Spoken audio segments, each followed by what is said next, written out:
PM Modi के जन्मदिन पर देश भर में विशेष कार्यक्रमों का आयोजन हो रहा है।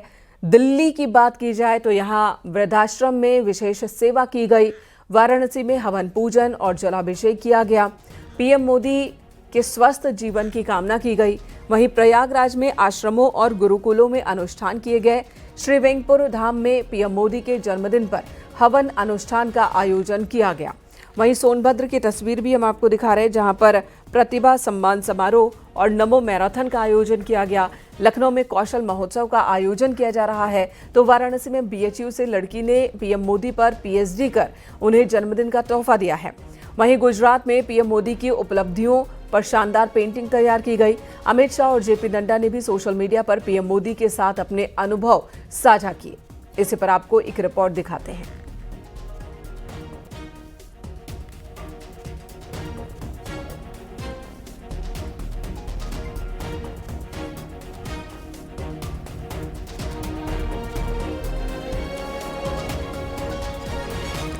प्रधानमंत्री नरेंद्र मोदी का आज 75वां जन्मदिन है और आज पूरे भारत में बीजेपी की ओर से तरह तरह के कार्यक्रम आयोजित किए जा रहे हैं। आज से 2 अक्टूबर तक सेवा पखवाड़ा बीजेपी मना रही है और इस बीच लोगों की सेवा की जा रही है। उनका हेल्थ चेकअप कैंप्स लगाए जा रहे हैं और ये अलग अलग जगहों की तस्वीरें आपको दिखा रहे हैं। प्रधानमंत्री की लंबी उम्र की ये सभी कामना कर रहे हैं। इधर अमेरिका के राष्ट्रपति डोनाल्ड ट्रंप ने भी पीएम मोदी को फोन कर जन्मदिन की बधाई दी और लंबी उम्र की कामना की। पीएम मोदी और डोनाल्ड ट्रंप के बीच फोन पर काफी देर तक बात हुई। दोनों नेताओं के बीच भारत और अमेरिका संबंध और यूक्रेन संघर्ष पर भी चर्चा हुई है।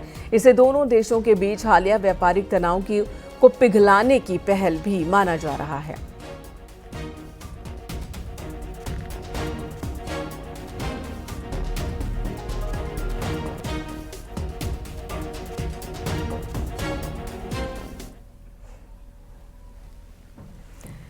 इधर गृह मंत्री अमित शाह ने पीएम मोदी के साथ अपना एक किस्सा शेयर किया। सोशल मीडिया पर गृह मंत्री शाह ने लिखा है एक पुराना वीडियो शेयर करते हुए, जिसमें वो पीएम मोदी के संगठन के प्रति समर्पण का एक किस्सा सुना रहे हैं।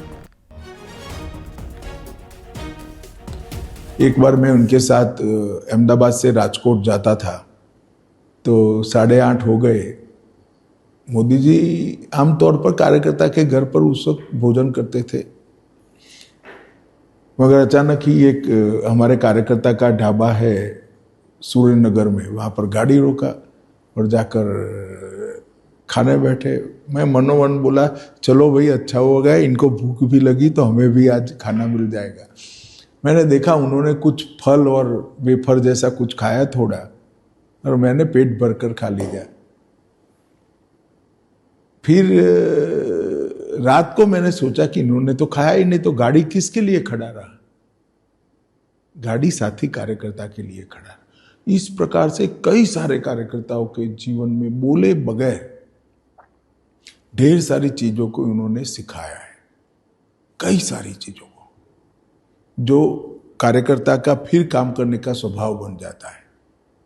ये घटना जब मुझे याद आती है तो मेरे साथ प्रबंधक की चिंता मैं भी करता हूं कि भाई इससे खाया नहीं खाया। मैं किसी के घर खाना खा रहा था, वो बाहर खड़ा था। ये चिंता ऑटोमेटिकली काम का हिस्सा बन जाती है।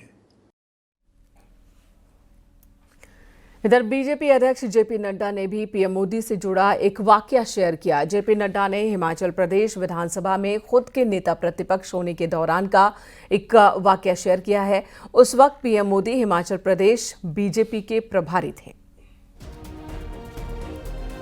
मैं हिमाचल का विपक्ष का नेता था, वो मेरे प्रभारी बन गए। मैं विपक्ष का नेता था, हमारी संख्या बहुत कम थी। तो जब उन्होंने प्रभारी बने तो उन्होंने मुझसे पूछा विपक्ष के नेता हो, क्या क्या करते हो? तो मैंने बताया ऐसे ऐसे ये सारी चीज़ें करता हूँ और विधानसभा में सारे विषयों को रखता हूँ। तो उन्होंने मुझसे पूछा कि तुम्हारे पास ये जो विषय आते हैं इसकी व्यवस्था क्या है? तो मैंने उनसे कहा कि अखबारों को और इवेंट्स को मैं नोट करता हूँ, मेरा ऑफिस है उसको नोट करता है, उसमें से महत्वपूर्ण विषय निकालता हूँ और उसी समय से अगले सत्र के लिए प्रश्न डिस्कशन, इसके लिए हम स्ट्रैटेजी बनाना शुरू कर देते हैं। फिर अपने लोगों में उसको बांटते हैं और कुछ विषय मैं उठाऊंगा, कुछ महत्व के विषय हमारे साथी उठाएंगे, इस तरीके से वो करते हैं। उनका आपका संवाद कैसे होता है? मैंने कहा संवाद तो विधानसभा के अंदर ही होता है।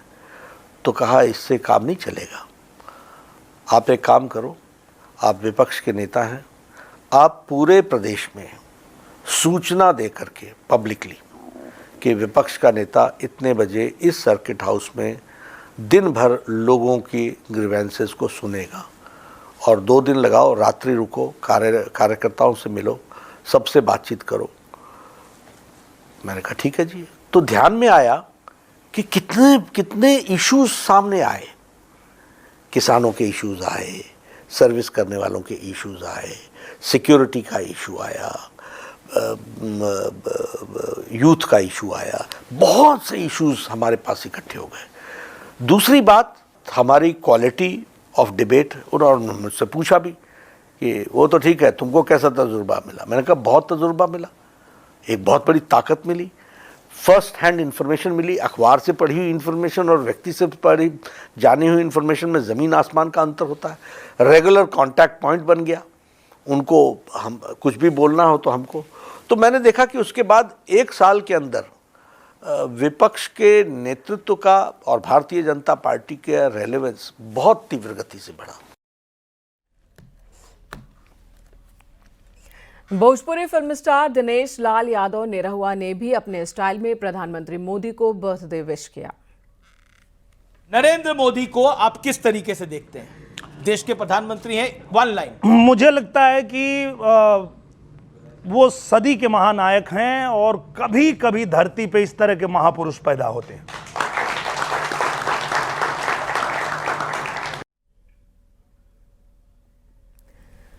प्रधानमंत्री नरेंद्र मोदी के 75वें जन्मदिन पर मुस्लिम धर्मगुरु मौलाना शहाबुद्दीन रजवी बरेलवी ने बधाई दी। मौलाना ने पीएम मोदी के कार्यकाल की तारीफ भी की। तहे दिल से उनके लिए शुभकामना, हदिया तहनीयत और उनकी उम्र को लंबी और दराज़ी उम्र के लिए मैं खुदा से दुआ करता हूँ।